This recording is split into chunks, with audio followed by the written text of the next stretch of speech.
ሰላም ጤና ይስጥልን። በመላው ዓለም የምትገኙ የተወደዳችሁ የሮሃ ቲቪ ተከታታዮች የሚያዝያ 22 2018 ዓ.ም የምሽት ዜናዎችን ይዘንላችሁ ቀርበናል። በወሎ ቡግና ወረዳ በተደረገ አውደ ውጊያ የአገዛዙ ጦር ተቀጥቅጧል። በሸዋ የከተማ ውስጥ ኦፕሬሽን ሲፈጸም አዲስ የፋኖ ብርጌድ በይፋ ተመስርቷል። ከግንባር መረጃ ጋር እናሰማችኋለን። አብይ አህመድ የሱዳንን የእርስ በርስ ጦርነት ወደ ኢትዮጵያ ግዛት እየጎተቱት መሆኑ ተጋልጧል። በቤንሻንጉል ጉሙዝ በደረሰ የድሮን ጥቃት ንጹሃን ተገድለዋል። ሰምቷላችሁ። ህወሓት ነገ አዲስ ፕሬዝዳንት ለመሾም እየተዘጋጀ ነው ተብሏል። መረጃውን ይዘናል።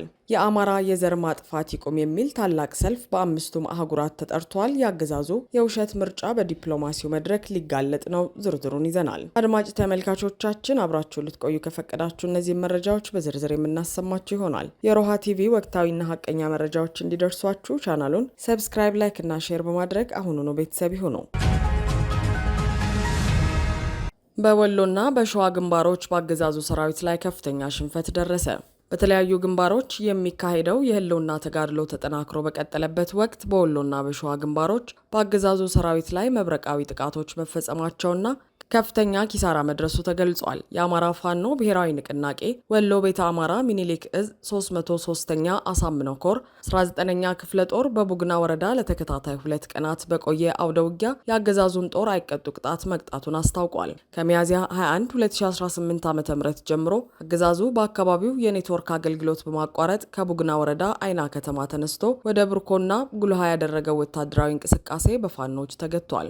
ለ2 ቀናት በቆየው በዚህ ጨራሽ ጦርነት በርካታ የአገዛዙ ወታደሮች ሲደመሰሱ ከ20 በላይ የሚሆኑት ደግሞ ቆስለዋል። አገዛዙ ጦር 4 ምሽጎችን ተነጥቆ ወደ አይና ከተማ እግሬ አውጪኝ በማለት መሸሹ ታውቋል። ይህ በእንዲህ እንዳለ የአገዛዙ ሰራዊት በደረሰበት ሽንፈት በመበሳጨት በንጹሃን ላይ አሰቃቂ ግፍ መፈጸሙ ተሰምቷል። የብልባላ ጊዮርጊስን የንግስ በዓል ለማክበር በእግራቸው ይጓዙ የነበሩ ምዕመናን ላይ በከባድ መሳሪያ በከፈተው ጥቃት አንድ ህፃንን ጨምሮ 3 ንጹሃን መገደላቸውና የአንድ ወጣት እግር በጥይት ተመቶ እንዲቆረጥ መደረጉ ተረጋግጧል። በሌላ በኩል በሸዋ ጠቅላይ ግዛት የአፋብን አሳምነው እዝ የአጼ አምደ ጽዮን ኮር አካል የሆነው የንጉሥ ሳህለ ስላሴ ክፍለ ጦር በሰላ ድንጋይ ከተማ ልዩ የከተማ ውስጥ ኦፕሬሽን መፈጸሙን አስታውቋል። ሚያዝያ 21 ምሽት 2 ሰዓት ላይ በከተማው አደባባይ በተፈጸመው በዚህ ጥቃት በአገዛዙ አየር ወለድ አመራሮች ላይ ጥቃት ደርሷል። በተጨማሪም በአንጾኪያ ገምዛ ወረዳ መቅደላ ቀበሌ ላይ በአገዛዙ 102ኛ ልዩ ዘመቻ አየር ወለድ ሰራዊት ላይ የፈንጂ ጥቃት መፈጸሙና ከፍተኛ ጉዳት መድረሱ ተገልጿል። በተያያዘ መረጃ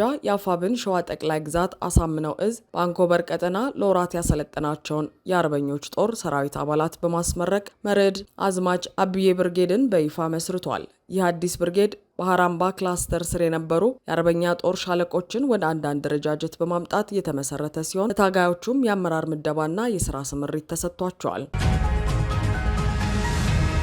አብይ አህመድ የሱዳንን የእርስ በርስ ጦርነት ወደ ኢትዮጵያ ግዛት እየጎተተው ነው ተባለ። በጎረቤት ሀገር ሱዳን የሚካሄደው ደም አፋሳሽ የእርስ በርስ ጦርነት በአብይ አህመድ አገዛዝ ስልታዊ ስህተት፣ ቀጥተኛ ጣልቃ ገብነት ምክንያት የቀጠናዊ ይዘት አያያዝና ወደ ኢትዮጵያ ግዛት እየተሳበ መምጣቱ በዝርዝር ታውቋል። የሱዳን መደበኛ ጦር በቤንሻንጉል ጉሙዝ ክልል በሚገኙ የኢትዮጵያ መንደሮች ላይ የፈጸመው ተደጋጋሚ ድሮን ጥቃትና የንጹሐን ዜጎች ሕይወት መጥፋት አገዛዙ የሚከተለው የጥፋት ዲፕሎማሲ ሀገርን ለከፋ ብሔራዊ ደህንነት ስጋት እያጋለጠ መሆኑን የሚያረጋግጥ ሆኗል። ከአካባቢው ነዋሪዎች፣ ከወታደራዊ ምንጮችና ከፖለቲካ ተንታኞች የተገኙ መረጃዎች እንደሚያመለክቱት የአብይ አህመድ አገዛዝ በሱዳን የእርስ በርስ ግጭት ውስጥ የጀኔራል መሐመድ ሐምዳን ዳጋሎን ፈጥኖ ድራሽ ኃይል በግልጽና በስውር በመደገፍ ጦርነቱን ወደ ኢትዮጵያ ድንበር እየጎተተው ይገኛል። ይህ አደገኛና ሚዛኑን የሳተ አካሄድ በሱዳን በኩል ያለውን የኃይል አሰላለፍ ሙሉ በሙሉ የቀየረው ሲሆን በሄሜቲ ኃይሎች ጥቃትና በብልጽግና አገዛዝ ጣልቃ ገብነት የተቆጣው የጀኔራል አብዱልፈታህ አልቡርሃን መደበኛ ጦር በምላሹ ከትግራይ ታጣቂዎች ጋር አዲስ ወታደራዊ ጥምረት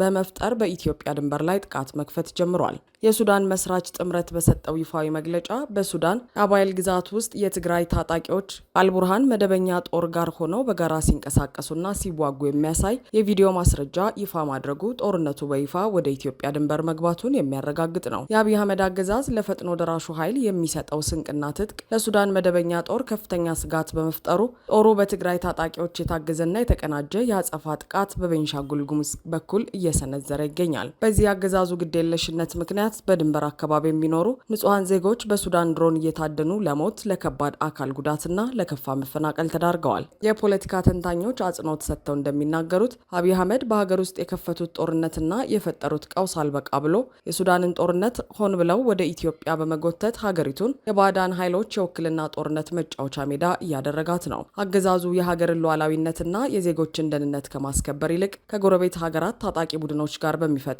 መርህ አልባ ግንኙነት ሀገሪቱን ወደማይወጣ የታሪክና የፖለቲካ ቀውስ እየገፋት ይገኛል። የሱዳን ጦር በኢትዮጵያ ግዛት ውስጥ ዘልቆ የድሮን ጥቃት መፈጸሙና አገዛዙ እስካሁን ድረስ ምንም አይነት ዲፕሎማሲያዊ ተቃውሞም ሆነ ወታደራዊ ምላሽ ሳይሰጥ ዝምታን መምረጡ ጦርነቱ ሆን ተብሎ ወደ ኢትዮጵያ እንዲገባ መፈለጉንና ዜጎች ለጥቃት ተጋልጠው እንዲቀሩ መደረጉን ያሳያል ተብሏል። ይህ አዲስና አደገኛ የኃይል አሰላለፍ የቀጠናውን ደህንነት አደጋ ላይ ከመጣሉ ባለፈ ኢትዮጵያን ከጎረቤት ሀገራት ጋር ለዘመናት የነበራትን ታሪካዊና ዲፕሎማሲያዊ ግንኙነት ሙሉ በሙሉ አናግቶታል። አገዛዙ በራሱ ዜጎች ላይ የከፈተውን የስልጣን ማራዘሚያ ጦርነት ለማገዝ ሲል ከውጭ ኃይሎች ጋር የሚገባው ሚስጥራዊ ውልና ቁርኝት ዛሬ በቤንሻንጉል ጉሙዝ ንጹሐንን ለድሮን እሳት እየዳረገ ይገኛል። በትግራይ ክልል ነገ የሚካሄደው አዲስ ፕሬዝዳንት የመሾም ሂደት በክልሉና በአገዛዙ መካከል ላለው ከፍተኛ ውጥረት ዋነኛ መነሻ ሆኗል። የክልሉ ጊዜያዊ አስተዳደር ፕሬዝዳንት ሌተናል ጀነራል ታደሰ ወረደ የትግራይ ክልል ምክር ቤት አዲስ ፕሬዝዳንት ለመምረጥ መዘጋጀቱን አረጋግጠዋል። ይህ የሹመት ሂደት በአብይ አህመድ አገዛዝ እድሜው እንዲራዘም የተደረገውን ጊዜያዊ አስተዳደር በቀጥታ የሚነድና በህወሓትና በአገዛዙ መካከል ያለውን የስልጣን ግብግብ ወደ አደገኛ ምዕራፍ የሚያሸጋግር ሆኗል። የፖለቲካ ተንታኞች እንደሚሉት ህወሓት ከጦርነቱ በፊት የነበረውን ምክር ቤት መልሶ በማቋቋም አዲስ ፕሬዝዳንት ለመሾም መነሳቱ በአብይ አህመድ አገዛዝ ላይ የተሰነዘረ ግልጽ የፖለቲካ ጥቃት ነው ተብሏል።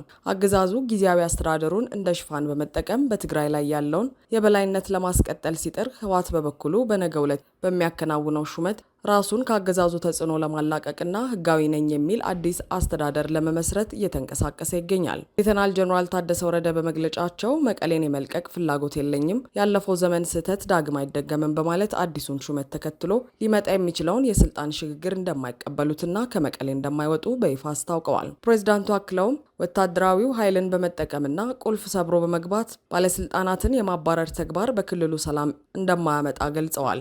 የሌተናል ጀነራሉ ማስጠንቀቂያ ነገ የሚካሄደው አዲስ ፕሬዝዳንት የመሾም ሂደት በሰላማዊ መንገድ የመጠናቀቁን ጉዳይ ጥያቄ ውስጥ የከተተው ሲሆን በህወሓት ክንፍና በአገዛዙ በሚደገፈው ጊዜያዊ አስተዳደር መካከል ወደ ለየለት መሳሪያ ግጭት ሊያመራ እንደሚችል ስጋት ፈጥሯል። በተለይም ትግራይ ዛሬ መዋጋት አትችልም ማለት ነገ አትዋጋም ማለት አይደለም የሚለው የፕሬዝዳንቱ ንግግር በአሁኑ ወቅት የብልጽግናው አገዛዝ ለትግራይ መሰረታዊ ጥያቄዎች ተገቢውን ምላሽ ባለመስጠቱ ምክንያት የጦርነት ደመና ዳግም እያጠላ መሆኑን ያረጋግጣል ሆኗል። በዓለም አቀፍ ደረጃ የአማራ የዘር ማጥፋት ይቆም የሚል ታላቅ የተቃውሞ ሰልፍ ሊደረግ ነው። በአማራ ህዝብ ላይ የተፈጸመ ያለውን ስልታዊ የዘር ማጥፋት ወንጀል፣ አሰቃቂ የድሮን ጥቃቶችንና የአብይ አህመድ አገዛዝ ስልጣኑን ለማራዘም የሚያደርገውን የውሸት ምርጫ ለመቃወም በአምስቱም አህጉራት ታላላቅ የህዝብ ተቃውሞ ሰልፎች ሊካሄዱ መሆኑ ተገልጿል።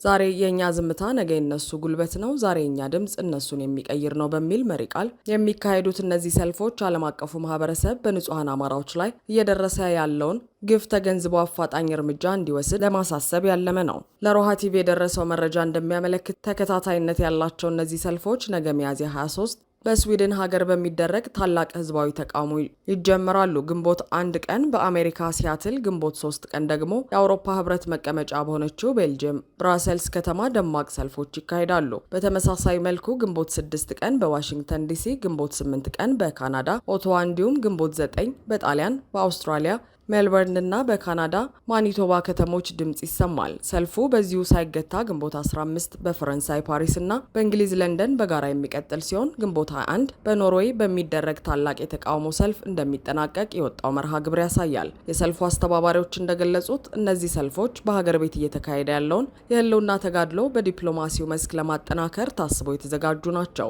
በተለይም አገዛዙ በንጹሐን ደም የተጨማለቀ የምርጫ ሳጥን በመጠቀምና የይስሙላ ምርጫ በማካሄድ ዓለምን ለማታለል የሚያደርገው ሙከራ ለዓለም መንግስታት ለማጋለጥ ከፍተኛ ሚና ይኖራቸዋል ተብሏል። አዘጋጆቹ ለፍትህ አብረን እንቁም በሚል ባስተላለፉት መልእክት በእነዚህ ሀገራትና በአቅራቢያቸው የሚኖሩ ኢትዮጵያውያንና የሰብአዊ መብት ተሟጋቾች በነቂስ ወጥተው ለወገኖቻቸው ድምፅ እንዲሆኑ ጥሪ አቅርበዋል።